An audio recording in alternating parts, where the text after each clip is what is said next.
ابو معمر نے بیان کیا، کہا کہ ہم سے عبد الوارث نے بیان کیا، کہا کہ ہم سے یونس نے بیان کیا، ان سے امام حسن بصری رحمۃ اللہ علیہ نے، اور ان سے ابو بکر رضی اللہ تعالی عنہ نے، کہ رسول اکرم صلی اللہ علیہ وآلہ وسلم کے زمانے میں سورج گرہن لگا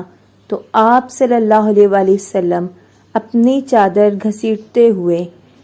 مطلب بڑی تیزی سے مسجد میں پہنچے۔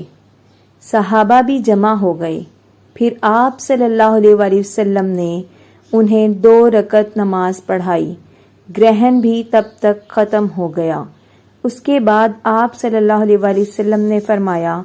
کہ سورج اور چاند اللہ تعالیٰ کی نشانیوں میں سے 2 نشانیاں ہیں، اور ان میں گرہن کسی کی موت پر نہیں لگتا، اس لیے جب گرہن لگے تو اس وقت تک نماز اور دعا میں مشغول رہو جب تک یہ صاف نہ ہو جائے۔ یہ آپ صلی اللہ علیہ وآلہ وسلم نے اس لیے فرمایا کہ نبی کریم صلی اللہ علیہ وآلہ وسلم کے ایک صاحبزادے ابراہیم رضی اللہ تعالی عنہ